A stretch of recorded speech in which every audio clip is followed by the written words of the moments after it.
জুমার প্রতিটি খুতবা এক একটা তাৎপর্যপূর্ণ অর্থবহ মেসেজ বহনকারী এক একটা ক্লাস। এই উসিলায় আমরা দিনের কিছু দিক নির্দেশনা শুনব, জানব এবং শিখব। এটাই হচ্ছে এটার লক্ষ্য, উদ্দেশ্য, মাকসাদ। তারই ধারাবাহিকতায় আমরা গত সপ্তাহে আলোচনা শুরু করেছিলাম যে কিয়ামতের ভয়াবহ সেই দিনে, যেদিন সূর্যের যে উত্তাপ, এটার কারণে মানুষের মগজগুলো গলে পড়বে, মানুষ তার দুর্গন্ধযুক্ত ঘামের ভিতরে হাবুডুবু খাবে। এমন কঠিন পরিস্থিতিতে আল্লাহ রাব্বুল আলামিনের আরশের ছায়াতলে জান্নাতীরা, জান্নাতের গুণাবলী বিশিষ্ট ব্যক্তিরা সেখানে বিশেষ মর্যাদার আসনে সমাসীন তারা হবে। হাদিসটি বুখারী এবং মুসলিমে এসেছে যে এই গুণাবলী যাদের ভিতরে থাকবে তারা কাল কিয়ামতের ময়দানে আল্লাহ রাব্বুল আলামিনের আরশের ছায়াতলে বিশেষ মর্যাদা লাভ করবে। এক নম্বর হলো ন্যায় বিচারক, শাসক, ন্যায়পরায়ণ, ক্ষমতাসীন ব্যক্তিত্ব। ক্ষমতা মানুষের বিভিন্নভাবে অর্জিত হয়।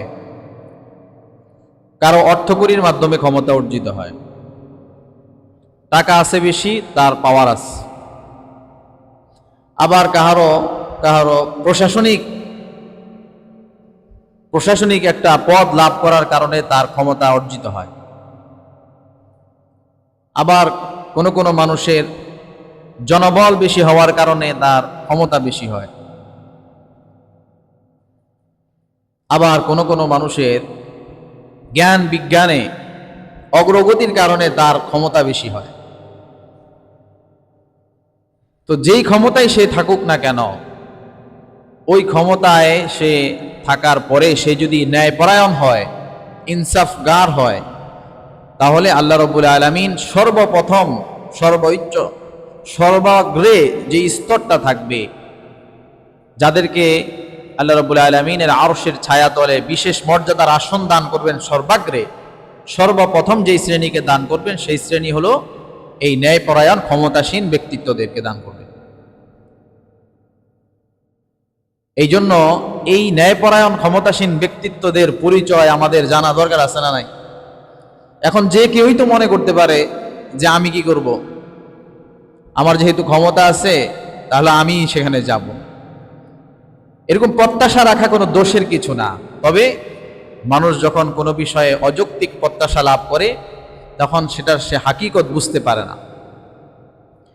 এই জন্য ইমামুন আদিলুনের ব্যাখ্যা উলামায়ে কেরাম করে গেছেন, এবং সাহাবীদের, নবীজি সাল্লাল্লাহু আলাইহি সাল্লামের দৃষ্টান্ত আছে। ন্যায়পরায়ণ শাসক তার আচরণ কি হবে, সে কিভাবে শাসন করবে, এটা নবীজির জীবদ্দশায়ও আছে, সাহাবীদের জীবনীতেও আছে, এবং পরবর্তী প্রজন্মের যারা ক্ষমতাসীন ছিলেন তাদের মাঝেও এর দৃষ্টান্ত আছে। হাদিসের ব্যাখ্যা গ্রন্থ মিশকাত শরীফের ব্যাখ্যা গ্রন্থ মিরকাতুল মাফাতিহে একটি আম পরিচয় তুলে দেওয়া হয়েছে। وهو عام في كل من ولي نظرا في شيء من أمور المسلمين من الولاية والحكام। ক্ষমতাসীন ন্যায়পরায়ণ ব্যক্তির একটি পরিচয় হলো, সাধারণভাবে এটা ওই সমস্ত মানুষের ক্ষেত্রে প্রযোজ্য হবে যারা মুসলমানদের যে কোনো বিষয়ে দায়িত্বপ্রাপ্ত হয়। হতে পারে সে শাসক, প্রশাসক, বিচারক, যে কোনো পদে থাকতে পারে, অথবা সমাজপতি, অথবা তার অর্থকড়ি আছে, মুসলমানদের উপরে তার আধিপত্য আছে, জনবল আছে, এই জন্য মুসলমানদের উপরে তার আধিপত্য আছে, জ্ঞানে গুণে সে একটু আগায় আছে, এই জন্য তার আধিপত্য আছে, এরকম হতে পারে। তো এই ব্যক্তির কি গুণাবলী থাকবে? দাওয়াবিতুল ইমামিল আদিল, ইমামুন আদিল, ন্যায়পরায়ণ ইমামের কিছু গুণাবলী থাকবে। এর মাঝে মোটা দাগে 5টি বৈশিষ্ট্য আজকে আমরা জানার চেষ্টা করব। আল ইমামুল আদিলু একজন ন্যায়পরায়ণ, ক্ষমতাসীন, ক্ষমতাধর, দায়িত্বশীল ব্যক্তিত্বের বৈশিষ্ট্য হলো হুয়াল্লাযী ইয়াহকুমু বিকিতাবিল্লাহি ওয়া সুন্নাতি রাসূলিহি, সে আল্লাহ রাব্বুল আলামিনের কোরআন দিয়ে বিচার ফয়সালা করবে, মীমাংসা করবে, এটাকে সর্বাগ্রে রাখবে এবং নবীজির পদ্ধতিতে, সুন্নাহ সম্মত পদ্ধতিতে সেটাকে প্রয়োগ করবে। এক নম্বর বৈশিষ্ট্য হলো সে মানুষের মাঝে যে মীমাংসা তার দায়িত্বে ন্যস্ত হয়। হতে পারে রাষ্ট্রীয় পর্যায়ে, হতে পারে একটা ইউনিয়ন পর্যায়ে, হতে পারে একজন এমপির যতটুকু পরিধি থাকে অতটুকু পর্যায়ে, হতে পারে তার নিজস্ব বলয়ে, নিজস্ব সমাজে। তখন সে কি করবে? সে কোরআন দিয়ে শাসন করবে, নবীজির সুন্নাহকে সে সেখানে প্রয়োগ করবে। এক নম্বর গুণাবলী। এখন এই গুণাবলী যদি আমরা সামনে রাখি তাহলে বর্তমান এই যুগের সমস্ত ক্ষমতাসীন ব্যক্তিরা বাদ পড়ে যায়। কারণ এরা কোরআন দিয়ে শাসন করে না। শাসন করবে তো দূরের কথা, বরং এর বিপক্ষে কথা বলে, এর বিরুদ্ধে কথা বলে। কোরআনের শাসন এই যুগে চলে না। ব্রিটিশ ল খুব উপযোগী আইন, এরকম কথাবার্তা বলে। যদি কেউ মনে করে যে কোরআনের শাসন এই যুগে অচল, এর বিপরীতে বিভিন্ন ধরনের আইন কানুন থাকতে পারে, সেগুলো উত্তম, তাহলে তার ঈমান ভেঙে যাবে, ঈমান নষ্ট হয়ে যাবে।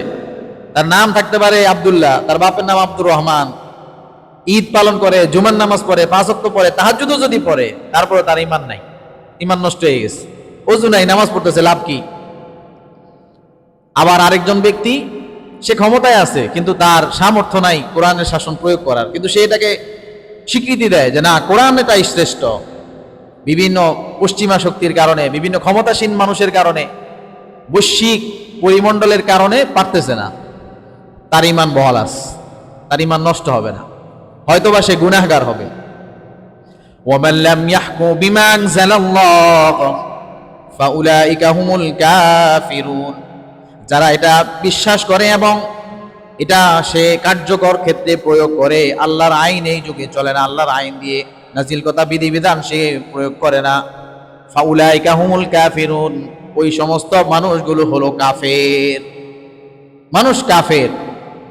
আবার ওয়ামান লাম ইয়াহকুম বিমা আনজালাল্লাহ ফাউলাইকা হুমুল ফাসিকুন ওয়াজ জালিমুন, কিন্তু বিশ্বাস করে যে কোরআনের আইন শ্রেষ্ঠ, কিন্তু কোনো কারণে, পারিপার্শ্বিক কারণে এটা প্রয়োগ করতে পারে না। হতেই পারে আমাদের মাঝেও তো আমরা কোরআনের কত হুকুম পালন করতে পারি না, বিভিন্ন কারণে পারি না, নিজের দুর্বলতার কারণে, নিজের নফসের খেয়াল খুশির কারণে, কিন্তু বিশ্বাস করি এটা আল্লাহর কোরআন, কোরআনের আইন, এই কারণে গুনাহগার হবে, কিন্তু ঈমানটা কিছুটা থেকে যাবে, তার ঈমানটা একেবারে ভেঙে যাবে না। এটা হলো এক নম্বর। ইমামুন আদিল হওয়ার জন্য এক নম্বর শর্ত হলো কোরআন সে কি করবে? এটাকে সবার আগে রাখবে, নবীজির সুন্নাহ দিয়ে কোরআনকে প্রয়োগ করবে। 2 নম্বর হলো ওয়ায়ুকিমুল আদলা বাইনান নাস, কোরআন সুন্নাহকে মেনে নিয়ে সে মানুষের মাঝে ন্যায় বিচার স্থাপন করবে, মানুষের মাঝে ন্যায় বিচার প্রতিষ্ঠা করবে। এটা হলো তার 2 নম্বর গুণাবলী। অন্যায় সে করবে না, একদম ন্যায্যতা প্রতিষ্ঠা করে দিবে মানুষের মাঝে, এবং ন্যায্যতা প্রতিষ্ঠার ক্ষেত্রে তার সামর্থ্যে যতটুকু কুলায় মন প্রাণ দিয়ে সে চেষ্টা করবে। ওয়ায়াজতানিবু যুলমা ওয়াল হাওয়া, এবং সে জুলুম থেকে নিজেকে বাঁচিয়ে রাখবে, ওয়াল হাওয়া, মনের ইচ্ছা খেয়াল খুশি থেকে নিজেকে বাঁচিয়ে রাখবে। মন চাইতেছে জনগণের ব্যাপারে একরকম বিচার, আর নিজের আত্মীয় স্বজন, পাড়া প্রতিবেশী, ঘনিষ্ঠ যারা, তাদের জন্য আরেক রকম বিচার, এরকম খেয়াল খুশি অনুযায়ী চালাইলো, তাহলে সে ন্যায় বিচারক, শাসক হতে পারবে না। আর এটা না হতে পারলে সে আল্লাহ তাআলার আরশের ছায়ায় আশ্রয় পাবে না। আর আল্লাহ তাআলার আরশের ছায়া ছাড়া কিয়ামতের ময়দানে বাকি যারা ময়দানে থাকবে, এরা যে জাহান্নামী, এতে কি কোনো সন্দেহ আছে? এতে কোনো সন্দেহ নাই। যারা আল্লাহ তাআলার আরশের ছায়া আশ্রয় পাবে তারা জান্নাতি, এতে কোনো সন্দেহ নাই, দুইটাতেই কোনো সন্দেহ নাই। এজন্য একজন ন্যায়পরায়ণ শাসকের 3 নম্বর গুণাবলী হলো সে জুলুম করবে না এবং নিজের খেয়াল খুশিকে প্রয়োগ করবে না। মনটা চাইতেছে ভাইটারে বাঁচায়া দেই, নিজের দলের লোকরে বাঁচায়া দেই, কিন্তু সে বাঁচাবে না, ইনসাফ করবে সে, যেই হোক। এক মহিলা ছিলেন আয়েশা নামের, সে চুরি করছে, সম্ভ্রান্ত ফ্যামিলির লোক, নবীজির কাছে আসছে, সাহস করতেছে না বলার জন্য, নবীজির ঘনিষ্ঠ একজন মানুষকে দিয়ে বলাইছে যে শাস্তিটা একটু লঘু করা যায় না? নবীজি রাগান্বিত হয়ে গেলেন, কোরআনের বিধান চোরের হাত কেটে দেওয়া। যদি আমার মেয়ে ফাতেমা হতো, আমি তার হাত কেটে দিতাম। এই জন্য কোরআনের বিধানের ব্যাপারে যেগুলো অকাট্য, এগুলোতে মানসুস বিধান, এগুলোতে কোনো হাত দেওয়ার কারো কোনো সুযোগ নাই। যে দিবে সে জালেম, যে দিবে সে কাফের, বেঈমান হয়ে যাবে। ওয়া কুল্লা বি হাক্কিন হাক্কাহু, চতুর্থ নম্বর গুণাবলী হলো সে প্রত্যেকটা হক, জনগণের হক যথাযথভাবে আদায় করবে। যে যেটা প্রাপ্য, তার প্রাপ্য তাকে যথাযথভাবে প্রদান করবে। এটা হলো ওই আল্লাহ রাব্বুল আলামিনের আরশের ছায়াতলে আশ্রয় প্রাপ্ত ক্ষমতাসীন ব্যক্তির বৈশিষ্ট্য, গুণাবলী।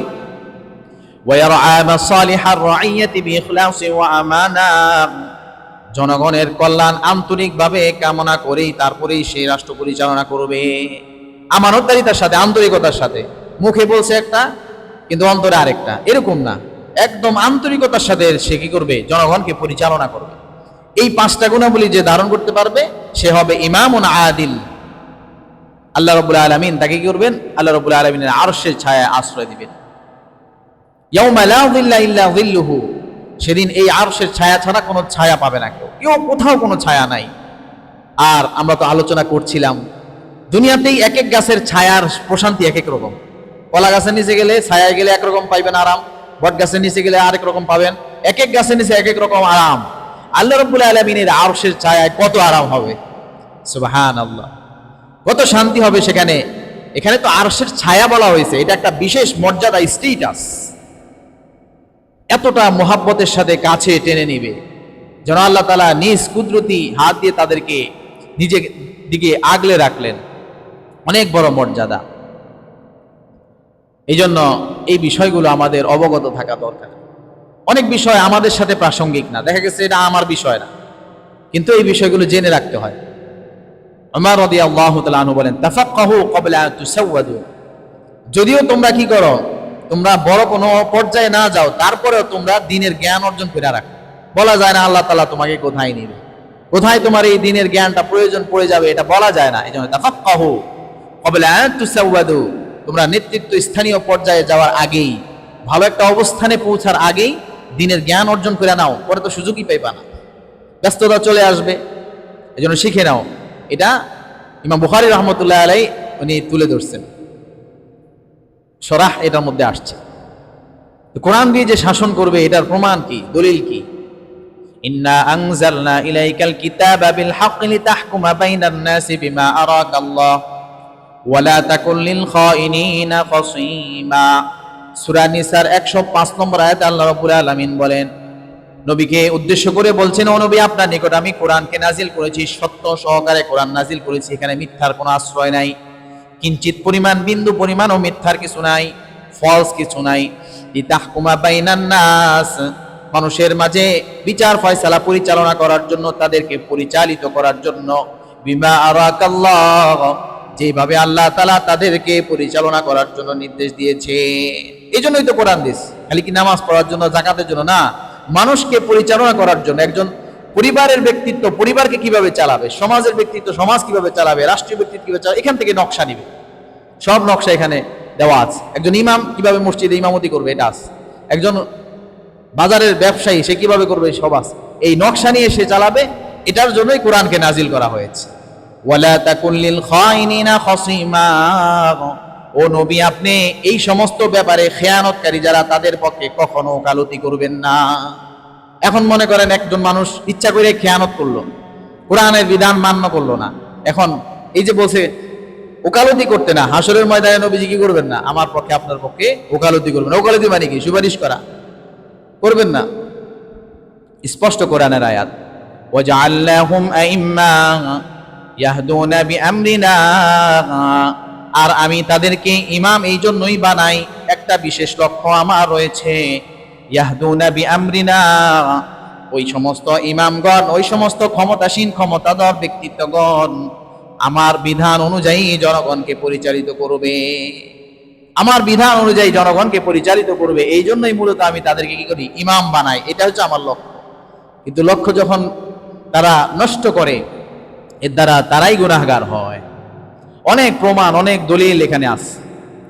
রাসূলুল্লাহ সাল্লাল্লাহু আলাইহি সাল্লাম যখন মুআয ইবনে জাবাল রাদিয়াল্লাহু তাআলা আনহুকে ইয়ামানে একজন ক্ষমতাসীন গভর্নর বানায়া পাঠাইলেন, তখন জিজ্ঞেস করতেছে, কাইফা তাকদি ইদা উরিদা লাকা কাদা, এ মুআয, তোমাকে যে পাঠাইতেছি ওইখানে যায় তুমি কিভাবে মানুষের মাঝে রাষ্ট্র পরিচালনা করবা, কিভাবে ওই এলাকার মানুষকে চালাইবা, বিচার ফয়সালা কেমনে করবা? আকুদি বিকিতাবিল্লাহ, জবাব দিয়ে বলল, আমি আল্লাহর কিতাব দিয়ে তাদেরকে বিচার করব। ফালাম তাজিদ ফি কিতাবিল্লাহ ফাইল্লাম তাজিদ ফি কিতাবিল্লাহ, ও মুআয, যদি তুমি কোনো বিধান কোরআনে যদি সরাসরি না পাও, কারণ অনেক বিষয় কোরআনে নাই। যেমন মনে করেন, একটা উদাহরণ দেই, বর্তমানে যে ট্রাফিক ব্যবস্থাপনা, রাস্তায় কিভাবে চলবে, গাড়ি ঘোড়া কিভাবে চলবে, এটা তো সরাসরি কোরআনে নাই। তাহলে তুমি কি করবা? মানে এই ধরনের জিনিস যেটা সরাসরি কোরআনে নাই, তবে কোরআনের মূলনীতি দিয়ে এটাকে নির্ধারণ করা যায়। তখন সে জবাব দিয়ে বলল, আবি সুন্নতি রাসূলিল্লাহ, তারপরে আমি নবীজির সুন্নাত দিয়ে পরিচালিত করব। এবার আবার জিজ্ঞেস করতেছে, ফা ইল্লাম তাজিদ ফি কিতাবিল্লাহি ওয়ালা ফি সুন্নতি রাসূলিল্লাহ, যদি আল্লাহর কিতাবেও না থাকে, নবীজির সুন্নতেও না থাকে, এমন একটা বিষয় সামনে এসেছে, তখন তুমি কিভাবে বিচার করবা? তখন জবাব দিয়ে বলো, আজতাহিদু বিরাইয়ি, আমি আমার জ্ঞান দিয়ে সেটাকে মীমাংসা করার চেষ্টা করব, কোরআনের বিরুদ্ধে যেন না যায়, নবীজির হাদিসের বিরুদ্ধে যেন না যায়। ওয়ালা আলু, তবে এই ক্ষেত্রে কোনো হিংসা বশত করব না, কারো প্রতি বিদ্বেষ বশত আমি করব না। কোরআনে নাই, হাদিসে মনে করেন সরাসরি নাই, কোরআন এবং হাদিসে সরাসরি নাই। এখন যখন সে এটা একটা ফয়সালা করবে, তখন সে যদি রাগান্বিত হয়ে করে, তাহলে তার রাগকে মিটানোর জন্য করবে, অথবা কারো প্রতি যদি তার বিদ্বেষ থাকে, হিংসা থাকে, তাহলে সে ওইটাকে লক্ষ্য রেখে তারপরে করবে। এই জন্য আবার এটা যুক্ত করে দিছে, ওয়ালা আলু, আমি রাগ বশত, হিংসা বশত অথবা পক্ষাবলম্বন করে করব না, একদম নিরপেক্ষভাবে, নিরপেক্ষভাবে কোরআন এবং হাদিসের বিরুদ্ধে যায় না, এমন একটা ব্যবস্থা কি করবো, এমন একটা সিস্টেমে, এমন একটা বিধানে তাদেরকে পরিচালনা করব। এবার নবীজি খুব খুশি হয়ে গেলেন, অনেক খুশি হইলেন। ফাদারাবা রাসূলুল্লাহ সাল্লাল্লাহু আলাইহি ওয়াসাল্লাম ফি সাদরিহি, নবীজি অত্যন্ত খুশি হয়ে গেলেন, খুশি হয়ে তার বুকের ভিতরে একটা থাপড় দিলেন, একটা চাপড় দিলেন, একটা আওয়াজ দিলেন, মানে খুশির চোটে মানুষ অনেক সময় পিঠে যেমন করে তেমন উনি পিঠে দিলেন এবং বললেন, আলহামদুলিল্লাহ, সমস্ত প্রশংসা ওই আল্লাহ তাআলার জন্য, আল্লাযী ওয়াফাকা রাসূলিল্লাহ, যে আল্লাহ রাব্বুল আলামিন আমার মাঝে এমন আমার প্রতিনিধি বানিয়ে দিয়েছেন, লিমা ইউরদা রাসূলুল্লাহ, যাদেরকে এমন যোগ্যতা দেওয়া হয়েছে, ওই যোগ্যতা দেখে আল্লাহ রাসূল খুশি হয়ে গিয়েছে। এমন যোগ্যতা আল্লাহ তাআলা তাদেরকে দিয়েছে যে কিভাবে চালাইতে হবে সেটা সে জানে। আল্লাহর কোরআনকে এক নম্বরে রাখতে হবে, দুই নম্বরে নবীজি সুন্নাহকে রাখতে হবে। এখন এই দুইটাও যদি সরাসরি না পাওয়া যায়, তাহলে ইজতিহাদি মাসআলায় যেতে হবে, এবং এই ক্ষেত্রে কোরআন এবং হাদিসের বিরুদ্ধে যায় এমন কোনো পদক্ষেপ সে নিবে না, এবং সে কোনো আরো পক্ষাবলম্বন করবে না, হিংসা বশত, বিদ্বেষ বশত করবে না, অহংকার বশত সে মানুষের উপরে কোনো আইন চাপিয়ে দিবে না। এইরকম যে একটা বুঝ, সমজ, এরকম জ্ঞান আল্লাহ তাআলা আমার উম্মতের মাঝে দিছে। এই জন্য নবীজি কি বলতেছেন, যে তার রাসূল খুশি হয়ে গেছে, আল্লাহ রাসূল খুশি হয়ে গেছে। বলে নাই যে আমি খুশি হয়ে গেছি, এমন ভাবে বলেছে যাতে আল্লাহ রাব্বুল আলামিনও এখানে যুক্ত হয়, যে আল্লাহ রাসূল খুশি হয়ে গেছে। সুবহানাল্লাহ। এই জন্য যারা ইমামুন আদিল হবে, ন্যায়পরায়ণ শাসক, তাদের জন্য এটা অত্যন্ত গুরুত্বপূর্ণ জিনিস। ক্ষমতাসীন ব্যক্তিত্ব যে কোনোভাবে ক্ষমতা তার অর্জিত হতে পারে, অর্থবিত্তের দিক থেকে, জনবলের দিক থেকে, তার জ্ঞান, বিবেক, বুদ্ধি, জ্ঞান বিজ্ঞানের অগ্রগতির দিক থেকে বিভিন্ন লাইনে মানুষ ক্ষমতাধর হয়। আর ওই ক্ষমতাকে যখন ইনসাফের সাথে সে ব্যবহার করবে, আল্লাহ রাব্বুল আলামিনের আরশের ছায়াতলে তাকে বিশেষ মর্যাদার আসন তাকে দান করবেন। দুই নম্বর হলো ওয়া ইয়াকিমুল আদলা বাইনান নাস, মানুষের মাঝে সে কোরআন সুন্নাহকে সামনে রেখে ন্যায় বিচার প্রতিষ্ঠা করবে। ইন্নাল্লাহা ইয়া'মুরু বিল আদলি ওয়াল ইহসান, আল্লাহ রাব্বুল আলামিন তোমাদের নিকটে, তোমাদের উদ্দেশ্যে ন্যায় বিচার এবং সদাচরণের আদেশ দিয়েছি। সদা সর্বদা, সর্বাবস্থায় ন্যায় বিচার করবা এবং সদাচরণ করবা, ভালো আচরণ করবা, খারাপ আচরণ করা যাবে না। নবীজির দরবারে একজন লোক আসলো, এখন নবীজির দরবারে ঢোকার জন্য অনুমতি চাইলো। আমরা জানি আয়েশার কাছে, নবীজির বাসায় আসছে। আয়েশা রাদিয়াল্লাহু তাআলা আনহা বলেন, ইয়া রাসূলুল্লাহ, অমুক আসছে। তো নবীজি বলতেছে, বি'সা আখুল আশির, ওই লোকটা তো ওই এলাকার সবচেয়ে জঘন্য মানুষ, খারাপ মানুষ, দুষ্ট মানুষ, অপরাধ প্রবণ মানুষ। এটা বলছে তাকে আসার অনুমতি দাও। তখন আসছে, নবীজি তার সাথে সুন্দরভাবে কথা বলেছেন, কোনো খারাপ আচরণ করেন নাই। আমরা জানা আয়েশা রাদিয়াল্লাহু তাআলা আনহা বলেন, বুখারীর হাদিস, ইয়া রাসূলুল্লাহ, আপনি বললেন সে খারাপ লোক, আপনি এত সুন্দর আচরণ করলেন। পরে নবীজি বললেন যে তুমি কি তোমার নবীকে কখনো খারাপ আচরণকারী পেয়েছ? আমরা খারাপ আচরণ করি না। অপরাধ যখন প্রমাণিত হবে তখন তাকে শাস্তি প্রয়োগ করা হবে, কিন্তু স্বাভাবিক অবস্থায় কারোর সাথে সে অপরাধী, এটা প্রসিদ্ধ এলাকায়, তার মানে এই নয় তার সাথে খারাপ আচরণ করবো, সবার সাথে সুন্দর আচরণ থাকবে আমাদের। আর এই আচরণ দেখেই ওই মানুষগুলো ইসলামের দিকে মোহিত হয়েছে। এই জন্য আমার আপনার অনেকের সাথে শত্রুতা থাকতে পারে, হিংসামি থাকতে পারে। রাস্তা দিয়ে যাচ্ছি, দূর থেকে দেখলে যেন সালাম দেওয়া না লাগে এমন ভাবে কি করে এইটা পড়ে, অথবা সালাম দেয় না। যার সাথে যেমনই হোক, নবীজির সুন্নত সালাম দেওয়া, এটা আমার জিন্দা করা দরকার। এটা আমি জিন্দা করব, আমি শহীদের সওয়াব পেয়ে যাব। এই জন্য আমি সালাম দিব। তার সাথে শত্রুতা হোক, বিদ্বেষ হোক, যাই হোক, সম্পর্ক তার সাথে ভালো না, কিন্তু সালামটা যেন আমার আপনার জারি থাকে। অনেক সময় এমন হয় যে মসজিদের সাথে, মসজিদ কর্তৃপক্ষের সাথে কোনো কারণে কারো মনোমালিন্য থাকে, তার জন্য কি আল্লাহর ঘর ছেড়ে দেওয়া যায়? ছেড়ে দেওয়া যায় না। আল্লাহর হুকুম ছেড়ে দেওয়া যায় না, যে কোনো কারণে, যার সাথে যেই হোক।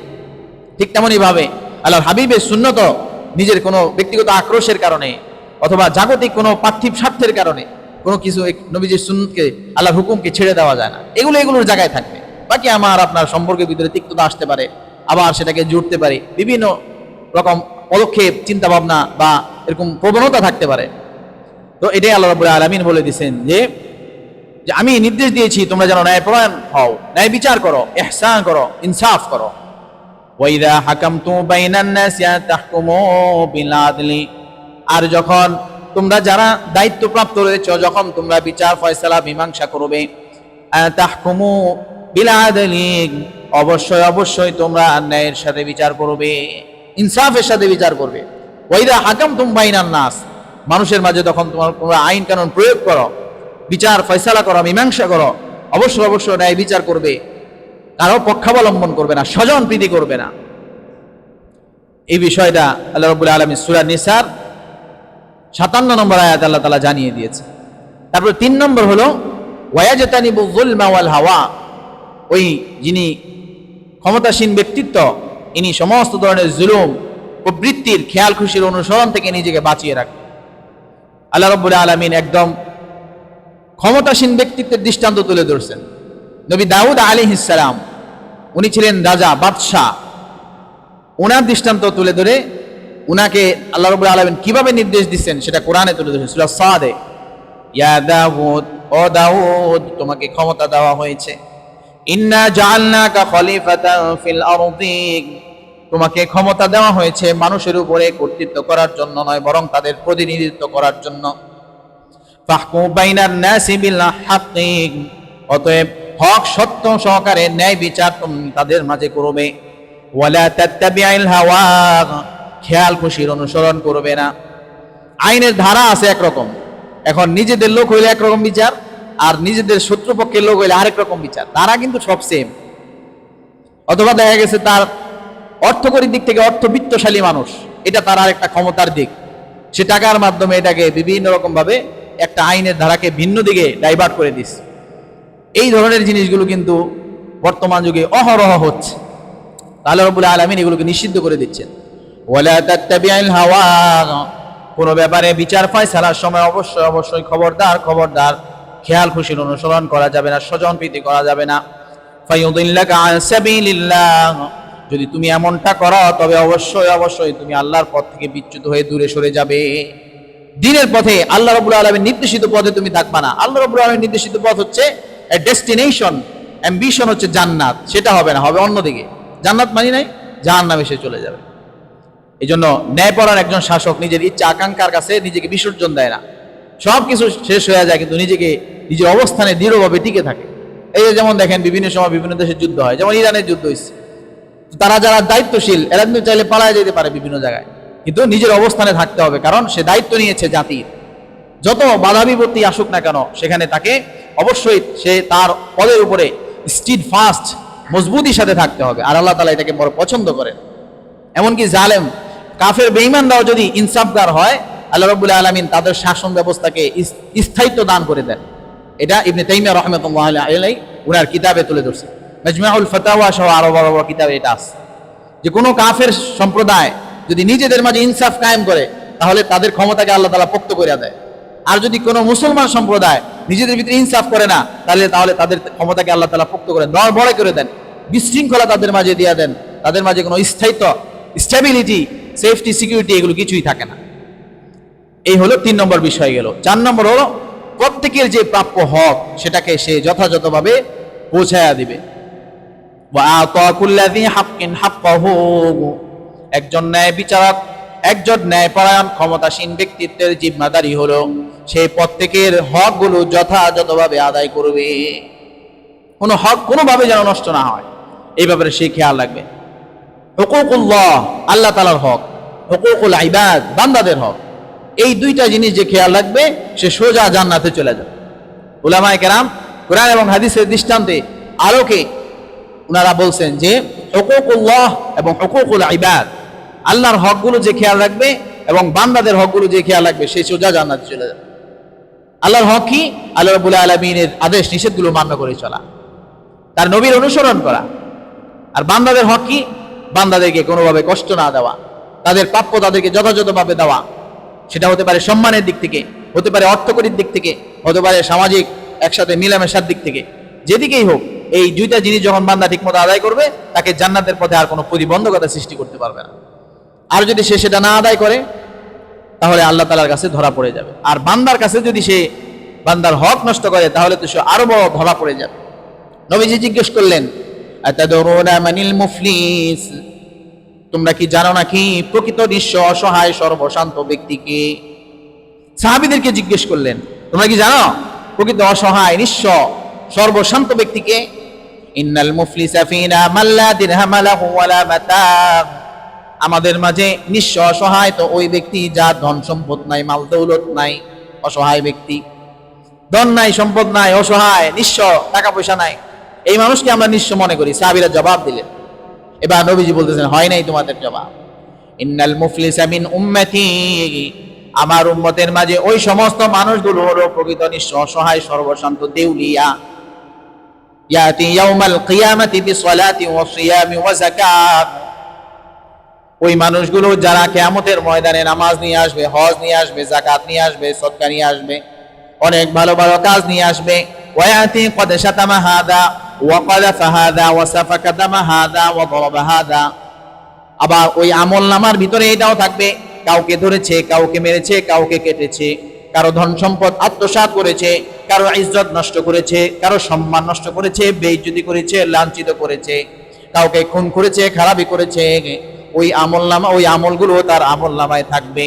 যখন নেক কাজও থাকবে আবার অন্যায় কাজও থাকবে, তখন যাদের সাথে অন্যায় করা হয়েছে তারা আল্লাহ রাব্বুল আলামিনের কাছে তার ব্যাপারে বিচার করবে, বিচার দিবে।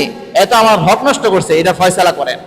সেদিন সবাই খালি এই ধান্দায় থাকবে যে কিভাবে নেকি অর্জন করা যায়। এখন দেখবে অমুকে না আমার দুনিয়াতে একটা গালি দিছে, এই উসিলায় তার কাছ থেকে কয়েকটা নেকি নিয়ে নেই, যাই আল্লাহর কাছে বলবে এই আমারে কষ্ট দিচ্ছে।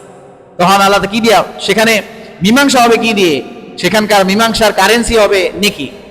তখন আল্লাহ রাব্বুল আলামিন দেখা গেছে একটা গালির কারণে কতগুলো নেকি দিয়া দিবে, যাও তুমি কয়টা নেকি নিয়ে যাও। সে তো খুশিতে নেকি নিয়ে হাঁটা ধরবে। এরকম সে খালি খুঁজবে যে কাকে কিভাবে ফাঁসানো যায়, কে আমাকে দুনিয়াতে কষ্ট দিছে, এভাবে কি করবে? বিচার নিয়ে যাবে। ফায়ুতা হাযা মিন হাসানাতিহি ওয়া হাযা মিন হাসানাতিহি, কাউকে এই নেকি দিয়ে দেওয়া হবে, কাউকে ওই হজটা দিয়ে দেওয়া হবে, কাউকে ওই দানটা দিয়ে দেওয়া হবে, কাউকে নামাজ দিয়ে দেওয়া হবে। ফানিয়াত হাসানাতুহু, এভাবে দিতে দিতে ওই বান্দার সমস্ত নেক আমল শেষ হয়ে যাবে, সব নেক আমল শেষ। ফায়ুতা হাযা মিন হাসানাতিহি ওয়া হাযা মিন হাসানাতিহি ফাইন ফানিয়াত হাসানাতুহু ক্বাবলা আন ইউকদা মা আলাইহি, অথচ আরো বহু মানুষ তার বাকি থাকবে, দাবিদার থাকবে। আরো বহু মানুষ বিচার সালিশে সিরিয়ালে আছে, এদের তো মীমাংসাই হয় নাই, সব নেকি শেষ। উখিযা মিন খাতায়াহুম, এমন অবস্থায় তাদের গুনাহগুলো, ওই সমস্ত মানুষগুলোর গুনাহগুলো নিয়ে ওই ব্যক্তির আমলনামায় দিয়ে দেওয়া হবে। ফাতুরিহাত ফিন্নার, তাকে উল্টা করে তাকে জাহান্নামে নিক্ষেপ করা হবে। গুনাহ তো এমনি নিজে করছেই, পাশাপাশি আবার অন্যের গুনার বোঝাটাও কি করলো? নিজে নেওয়া লাগলো। কি কারণ? কারণ হলো বান্দাদের হক নষ্ট করা। কোনোভাবেই হক নষ্ট করা যাবে না। যদি সে এটা রক্ষা করতে পারে তাহলে সে একজন ন্যায় বিচারক, ন্যায়পরায়ণ, ক্ষমতাসীন ব্যক্তিত্ব হিসাবে পরিগণিত হবে। আর তার স্থান হলো আল্লাহ রাব্বুল আলামিনের সবচেয়ে কাছে, আল্লাহ তাআলার আরশের ছায়াতলে। সুবহানাল্লাহ। ইন্নাল্লাহা ইয়া'মুরুকুম আন তু'আদ্দুল আমানাতি ইলা আহলিহা। আল্লাহ রাব্বুল আলামিন তোমাদেরকে আদেশ দিচ্ছেন, অবশ্যই অবশ্যই তোমরা প্রত্যেকের আমানত, হককে যথাযথভাবে তোমরা আদায় করবে, পৌঁছে দিবে। এটা হলো 4 নম্বর বৈশিষ্ট্য। আর 5 নম্বর বৈশিষ্ট্য কি? ওয়ারআ মাসালিহার রাইয়াতি বিইখলাসি ওয়া আমানা। সে কি করবে? সে যখন জনগণকে অথবা নিজের এলাকার মানুষজনের মাঝে যখন সে কর্তৃত্ব হাসিল করবে, ক্ষমতা অর্জন করবে, ক্ষমতার আসনেতে থাকবে, তখন আন্তরিকতার সাথে জনগণের কল্যাণের চেষ্টা করবে। আন্তরিকতার সাথে, মনের দিক থেকে, খালি লোক দেখানো কিছু কাজ করা এরকম না, শো অফ না, একদম ভিতরগত দিক থেকে সে ডেডিকেটেড থাকবে। যখন এরকম আন্তরিকতা থাকবে তখন 5 নম্বর শর্তটা পুরা হবে। আর এই ব্যাপারে আল্লাহ রাব্বুল আলামিন কোরআনে কারিমে বলতেছেন যেন আমার আপনার ভিতর এবং বাহিরটা সেম হয়, সেই নির্দেশনা আল্লাহ তাআলা সূরা সফে দিয়েছেন। ইয়া আইয়ুহাল্লাযীনা আমানু, হে ঈমানদারগণ, লিমা তাকুলুনা মা লা তাফআলুন, তোমরা যেমনটা করবে না তেমনটা কেন বলো? তোমরা যেমনটা করো না তেমনটা কেন বলো? কাবুরা মাকতান ইনদাল্লাহ আন তাকুলু মা লা তাফআলুন। আল্লাহ রাব্বুল আলামিনের কাছে এটা অত্যন্ত ঘৃণিত, অত্যন্ত অপছন্দনীয় যে তোমরা মুখে বলো একরকম, অন্তরে রাখো আরেক রকম। যেমনটা করবা না তেমনটা বলবা না, এখানে এটাই মেসেজ। এই জন্য এই বিষয়টা অত্যন্ত গুরুত্বপূর্ণ। আমাদের জন্য নবীজির জীবনে দৃষ্টান্ত আছে, সাহাবীদের দৃষ্টান্ত আছে, যে আমাদের হাতে যদি কোনোভাবে অর্থবিত্তের দিক থেকে ক্ষমতা আসে কি করব? সম্মান ইজ্জতের দিক থেকে, জনবলের দিক থেকে ক্ষমতা আসে কি করব? জ্ঞান বিজ্ঞানের অগ্রগতির দিক থেকে ক্ষমতা আসে, সেক্ষেত্রে কি করব? এই দৃষ্টান্ত আছে। ওমর রাদিয়াল্লাহু আনহু বলতেছেন, উনি তখন অর্ধবিশ্ব, ওই সময়ের ওই জামানার যে বৈশ্বিক পরিমণ্ডল, সেই পরিমণ্ডল অনুযায়ী প্রায় অর্ধবিশ্ব উনি শাসন করতেন, খলিফা ছিলেন। উনি বলতেছেন, লাউ আসাওয়াত বা'লাতুন ফিল আরদি লাসুইলাত আনহা লিমা লাম তুমাহিদ লাহা তরিকা ইয়া উমার। এতটা তার চিন্তা ছিল, তিনি বলতেছেন যে যদি এই ইরাকের বুকে কোনো একটা গাধা যদি কোনো রাস্তা দিয়ে হোঁচট খেয়ে পড়ে যায়, আমার তো এই বিষয়ে আশঙ্কা হয়, আমি ভয় পাই যে আল্লাহ রাব্বুল আলামিন কিয়ামতের ময়দানে জিজ্ঞেস করবে, তুমি ওইখানকার ক্ষমতাসীন ব্যক্তিত্ব ছিলা, কিন্তু তুমি এই রাস্তাটাকে মসৃণ কেন করে দিলা না? একটা খচ্চর, একটা গাধা, একটা ছোটখাটো প্রাণী, সে কেন হোঁচট খেলো? কত বড় দায়িত্বশীলতার কথা, কত দায়িত্বশীলতার উক্তি। আমার আপনার জন্য এগুলোতে মেসেজ আল্লাহ তাআলা দিয়ে রাখছে। আর যারা এইভাবে দায়িত্ব পেয়ে যথাযথভাবে দায়িত্ব আদায় করবে, তারা আল্লাহ রাব্বুল আলামিনের আরশের ছায়া তো আশ্রয় পাবেই। অন্য হাদিসে আসছে, আহাব্বুন নাসি ইলাল্লাহি ইয়াউমাল কিয়ামাহ, কিয়ামতের ময়দানে যেই মানুষগুলো আল্লাহ তাআলার কাছে বড় প্রিয় হবে, ওয়া আকরাবুহুম মিনহুম মাজলিসান, এবং মর্যাদার দিক থেকে যারা আল্লাহ তাআলার সবচেয়ে কাছে যারা থাকবে, তারা হলো ইমামুন আদিলুন, ন্যায়পরায়ণ ক্ষমতাসীন ব্যক্তিত্ব, ব্যক্তিবর্গ। ওয়া আবগাদুন নাসি ইলাল্লাহি ইয়াউমাল কিয়ামাহ, আর কিয়ামতের ময়দানে সবচাইতে আল্লাহ তাআলার কাছে নিকৃষ্ট ব্যক্তি হবে ওই মানুষগুলো। ওয়া আবআদুহুম মিনহুম মাজলিসান, এবং তারা নিকৃষ্টতম অবস্থানে অবস্থান করবে। ওয়া আশাদুহুম আযাবান, সবচাইতে কঠিন আযাব তাদেরকে গ্রেফতার করবে। ওই সমস্ত মানুষগুলো হলো ইমামুন জাইরুন, অবিচারকারী, জুলুম, অন্যায়, অত্যাচারকারী ক্ষমতাসীন ব্যক্তিত্ববর্গ। আর অনেক ফজিলত আছে, এমনকি এমনও বর্ণনা আসছে যে নবীদের পরে সর্বশ্রেষ্ঠ স্টেটাস, মর্যাদা ওই সমস্ত মানুষগুলো লাভ করবে যারা কোনোভাবে অর্থনৈতিকভাবে, প্রশাসনিকভাবে, বিভিন্নভাবে ক্ষমতা অর্জন করছে কিন্তু ন্যায়পরায়ণ ছিল। এরা নবীজির পরের সারিতেই স্ট্যাটাস লাভ করবে। এটা হাদিসের বর্ণনা, সময় নাই এই জন্য বললাম না। আল্লাহ রাব্বুল আলামিন আমাদের মাঝে যারা অর্থের দিক থেকে, অর্থকরী আছে অনেক, অথবা জনবল আছে অনেক, অথবা দেখা গেছে জ্ঞানে বিজ্ঞানে আমি তো আগায় আছি, জ্ঞান প্রবৃত্তির দিক থেকে, বুদ্ধিশুদ্ধির দিক থেকে, বাট যে কোনো লাইনে যিনি অগ্রগামী, ওই রকম অগ্রগামী মানুষগুলোকে ন্যায় বিচারক অথবা ইনসাফের ভাবে, ইনসাফ নিয়ে চিন্তা করা, আদল ইনসাফের সাথে চিন্তা করার যোগ্যতা তৌফিক আল্লাহ তাআলা আমাদের সকলকে দান করেন। ওয়া আখিরু দাওয়ানা আনিল হামদুলিল্লাহি রাব্বিল আলামিন।